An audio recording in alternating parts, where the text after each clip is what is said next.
జై దుర్గా భవాని. ఈరోజు దుర్గమ్మ సందేశం ఏంటి అంటే, దుర్గమ్మ బిడ్డవైన నువ్వు నన్ను తలుచుకొని ఒకటి తాకు. నీకు రాబోయే శుభవార్త ఏంటో స్వయంగా ఈ దుర్గమ్మ మాటల్లోనే విను. దుర్గమ్మ ఒక్కసారి నీ ముందుకు వచ్చాను అంటే నీ జీవితం మారుతుంది. నాకెంతో ఇష్టమైన నిమ్మకాయలను కానీ లేదా ఉసిరికాయలను కానీ ఈ రెండిట్లో ఒకటి తాకావు అంటే నీకు రానున్న రోజుల్లో ఏ శుభవార్త రాబోతుందో, నువ్వు ఎలాంటి వార్త వినబోతున్నావో అన్నీ కూడా నేను చెబుతాను. ఈ దుర్గమ్మపై నమ్మకం ఉంది కదా. ఆ శుభవార్త ఏంటో తెలుసుకోవాలి అంటే ఖచ్చితంగా ఈ రెండిట్లో నువ్వు ఒకటి తాకాల్సింది. అప్పుడే ఆ శుభవార్త అయితే నీ చెవిన పడుతుంది. జాగ్రత్తగా వింటావు కదా తల్లి. ఈ దుర్గమ్మ నీకోసంగా విజయవాడ నుంచి ఈ సందేశం పంపాను అంటే ఇది మాటలా చెప్పు, అమ్మ నీకోసం పంపిన ఆశీర్వాదం. నిమ్మకాయను కానీ ఉసిరికాయను కానీ నీకు నచ్చింది ఏదైనా సరే ఒకటి తలిచి చూడు. ఏ శుభవార్త నువ్వు వినబోతున్నావో స్వయంగా నీ తల్లి మాటల్లోనే తెలుసుకో. ఇక అమ్మవారిని తలుచుకొని ఈ రెండిటిలో ఒకటైతే తాగారా, ఒకటి నిమ్మకాయలు అలానే ఉసిరికాయలు, ఈ రెండిటిలో ఒకటి తాకారు అంటే మనం ఎలాంటి శుభవార్త వినబోతున్నామో అమ్మవారి మాటల్లోనే ఇప్పుడు మనం తెలుసుకుందాం. ఇక మొదటిగా అమ్మవారికి ఎంతో ఇష్టమైన నిమ్మకాయ. నిమ్మకాయని తాకిన నా బిడ్డ, నీకు చాలా వరకు కూడా ఆరోగ్య సమస్యలున్నాయి కదా. ఏ పని చేసినా సరే ఆటంకాలే. నీ మనసుకి ఏది చేయాలి అనుకున్నా కూడా ఏది కూడా ఒక ఆటంకాలనేవి కలుగుతూనే ఉన్నాయి, వస్తూనే ఉన్నాయి. చాలా వరకు కూడా నువ్వు కష్టపడి నిష్టగా నీ కష్టాలపై నువ్వు చేసుకోవాలి, మంచి స్థాయికి వెళ్ళాలి అని చెప్పి నువ్వు ఎంతగానో బాధపడుతున్నావు, ఆరాట పడుతున్నావు. కానీ అది వెనక్కి వెళ్ళిపోతుంది. అంతేకాదు, నీకు చాలా వరకు ఆరోగ్య సమస్యలు ఎదురవుతున్నాయి.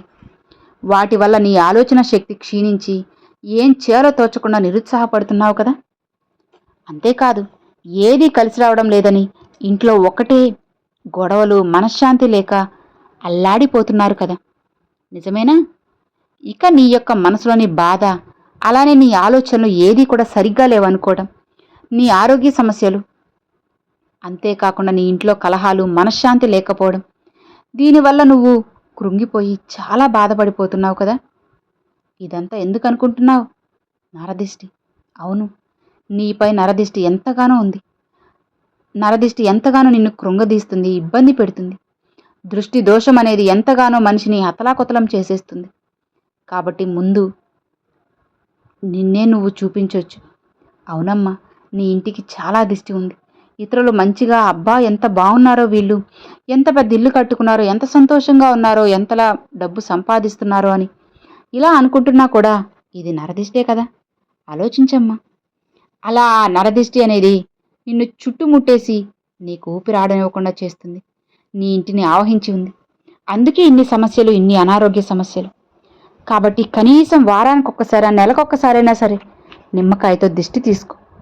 ఆ నిమ్మకాయ అనేది దిష్టికి చాలా మంచిగా నీకు పనిచేస్తుంది. నాకెంతో ఇష్టమైన ఈ నిమ్మకాయలతో నీ ఇంటికి దిష్టి తీసుకుని విసిరి పడేసేమ్మా. ఎవ్వరూ తొక్కని చోట పడేసే. అలానే నిమ్మకాయ దీపంలో శుక్రవారం రోజున లేదా మంగళవారం రోజున రావు కాలంలో నా కోసం ఒక దీపం పెట్టు. నిమ్మకాయ దీపం నువ్వు పెట్టడం వల్ల నీకున్న దిష్టి దోషాలన్నీ తొలగిపోతాయి. నా కోసంగా నువ్వు రావు కాలంలో దీపం పెట్టినప్పుడు ఆ రోజున వెలిగే దీపం వెలిగినంతసేపు నీకున్న దిష్టి దోషాలు, నరదిష్టి, చెడు ప్రభావం అంతా కూడా పటాపంచలు చేస్తానమ్మా. నిశ్చింతగా ఉండు. ఈ దుర్గమ్మకి రావు కాలంలో నిమ్మకాయలతో దీపం పెట్టడం వల్ల నీకు ఎంతో శుభ ఫలితాలు కలుగుతాయి. అలానే నీ ఇంటి ముందు ఎప్పుడూ కూడా నిమ్మకాయని రెండుగా కోసి పసుపు కుంకుమ పెట్టి నీ వాకిట్లో పెట్టుకో. ఇలా చేయడం వల్ల నరదిష్టి కూడా దూరం అయిపోతుంది. ఇలా ఒక్కసారి చేసి చూడు. నీ ఆరోగ్య సమస్యలు, కుటుంబ సమస్యలు అన్నీ కుదుటపడమే కాకుండా నీకు కావలసిన పని అలానే డబ్బు విజయవంతంగా నీకు చేరుతాయి. నువ్వు తలపెట్టిన కార్యం దిగ్విజయంగా నువ్వు పూర్తి చేస్తావు. ముందు నీకున్న చెడు ప్రభావం, నెగిటివ్ ఎనర్జీ అంతా కూడా దూరం అయిపోతుంది. అది ఒక్కసారి దూరం అయితే జీవితంలో అంతా కూడా శుభమే. నీ జీవితంలో ఉన్న కలతలన్నీ ముగిసిపోయి నీ కుటుంబంతో సంతోషంగా ఉంటావు. ఈ ఒక్క పని చేయమ్మా చాలు, అంతా కూడా శుభమే. నిశ్చింతగా ఉండు. ఈ దుర్గమ్మ ఆశీస్సులు నీకు ఎప్పుడూ ఉంటాయి. అని అమ్మవారు నిమ్మకాయ తాకిన వాళ్ళకైతే చెప్పారు.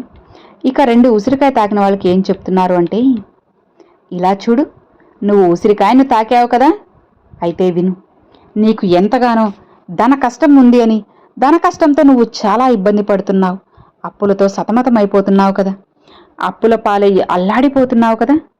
ఇక నీకు కావలసిన డబ్బు అది రాకుండా ఎంతగానో ఎదురు చూస్తూ బాధపడుతున్నావు. నీ ఖర్చులు ఎక్కువైపోతున్నాయి. డబ్బు చేతిలో లేక ఎంతగానో బాధపడుతూ కష్టపడుతూ అల్లాడిపోతున్నావు.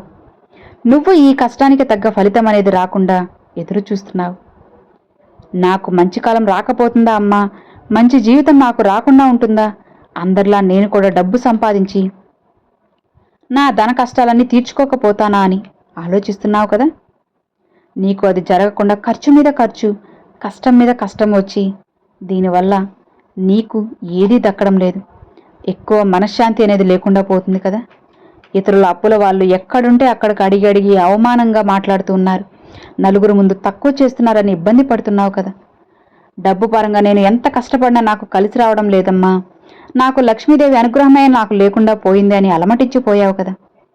రేయింబవళ్ళు కష్టపడుతున్నా వచ్చినట్లే వచ్చి ఖర్చుల రూపంలో కరిగిపోతుంది అని చెప్పి నువ్వు ఎంతగానో దిగులు పడుతున్నావు కదా. నీకు కలిసి రావడం లేదని ఇబ్బంది పడుతున్నావు కదా. దానికి కారణం లక్ష్మీదేవి అనుగ్రహం లేదు. అమ్మ కటాక్షం కోసం నువ్వు ఈ ఉసిరికాయని తాకిన నువ్వు ఈ ఉసిరికాయతో చిన్న దీపం వెలిగించు. నీ ఇంటిలో ఉసిరికాయ దీపం పెట్టు. అమ్మవారికి ఇష్టమైన శుక్రవారం రోజున వెలిగేలా చూసుకో. అలా వెలిగినంతసేపు నీకు ఆ లక్ష్మీదేవి కటాక్షం కలుగుతుంది. చేసే పనిలో మంచిగా లాభాలు వస్తాయి. డబ్బు పరంగా అలానే ధన వర్షం కురుస్తుంది. అమ్మవారు ఉసిరికాయ చెట్టుని నీ ఇంట్లో పెట్టుకో. ఇక ఆ ఉసిరికాయ చెట్టు కింద తులసి చెట్టులానే ఆ ఉసిరి చెట్టు కింద కూడా కొంచెం దీపం పెడుతూ ఉండు, పూజిస్తూ ఉండు. ఇక నీ ఇంట్లో లక్ష్మీదేవి స్థిర నివాసం ఉంటుంది. అలానే నువ్వు ఇట్లా చేయడం వల్ల అన్నీ జరుగుతాయమ్మా. ఉసిరికాయ చెట్టులో లక్ష్మీదేవి నివాసం ఉంటుంది. ఆ ఉసిరికాయ చెట్టుని నీ ఇంట్లో మొక్కగా నాటుకుని పూజించినప్పుడు లక్ష్మీదేవి అనుగ్రహం నీకు పుష్కలంగా దొరుకుతుందమ్మా. ఈ దుర్గమ్మ మాట విను. నువ్వు ఆ ఉసిరికాయ దీపం అనేది వెలుగుతున్నప్పుడు నీ ఇంటిలో కూడా లక్ష్మీదేవి వెలుగు అనేది ఉట్టిపడుతుంది. ధన వర్షం అనేది నీకు కలుగుతుంది. లక్ష్మీదేవి నీకు అమితమైన డబ్బు, ధనప్రాప్తి అన్నీ కలిగిస్తుంది. ఈ చిన్న విషయం చాలు. ఇది ఒక్కటి చెయ్యి, నీకున్న ధన కష్టం అనేది కనుమరుగైపోతుంది. అవునమ్మా, పాలు పొంగినట్లుగా నీ ఇంట్లో ధనం అనేది పొంగుతుంది. లక్ష్మీదేవి నీ ఇంట్లో ధనం నింపి పొంగేలా చేస్తుంది. కాబట్టి ఉసిరికాయ దీపం శుక్రవారం రోజున నువ్వు పెట్టడం అస్సలు మర్చిపోవద్దు. ఇలా చేయడం వల్ల నీకు అంతా శుభమే జరుగుతుంది. ఉసిరి చెట్టుని పెంచుకోవడం కూడా మర్చిపోవద్దు. తులసి చెట్టు ఎంత పవిత్రంగా నువ్వు చూసుకుంటావో అలానే ఉసిరి చెట్టును కూడా మంచిగా చూసుకో. ఒక్కసారి పెంచి చూడు, ఫలితం నీకే తెలుస్తుంది. ఇక నీకున్న ధన కష్టం అంతా కూడా దూరం అయిపోతుందమ్మా. ఒక్కసారి ఈ దుర్గమ్మ చెప్పినట్లు చేస్తావు కదా. లక్ష్మీదేవి కటాక్షాన్ని పొందాలి అంటే నువ్వు ఖచ్చితంగా ఈ ఉసిరి దీపం పెట్టాల్సింది అని అమ్మవారు ఉసిరికాయ తాకిన వాళ్ళకైతే చెప్పారండి. సో విన్నారు కదండి, చాలా చక్కగా అమ్మవారి సందేశం అయితే విన్నాము. ఉసిరికాయ తాకిన వాళ్ళకి అలానే నిమ్మకాయ తాకిన వాళ్ళకి అమ్మవారు మంచి సందేశాన్ని తీసుకొచ్చారు, అలానే ఒక సలహాని కూడా అందించారన్నమాట. మరి ఈ రెండిట్లో నిమ్మకాయ, ఉసిరికాయలు మీరు ఏది తాకారు అన్నది నాకు తప్పకుండా కామెంట్లు అయితే షేర్ చేసుకోండి. దుర్గమ్మ సందేశం మీకు ఎలా అనిపించిందో కూడా నాకు కామెంట్లు అయితే షేర్ చేసుకోండి ఫ్రెండ్స్. ఈ వీడియో నచ్చితే ఒక చిన్న లైక్ చేయండి, మరికొంతమంది మీ ఫ్రెండ్స్ అండ్ ఫ్యామిలీస్కి షేర్ చేయండి. ఫస్ట్గా మన ఛానల్ చూసే సబ్స్క్రైబ్ చేసి సపోర్ట్ చేయండి ఫ్రెండ్స్. Thanks for watching. జై దుర్గా భవాని.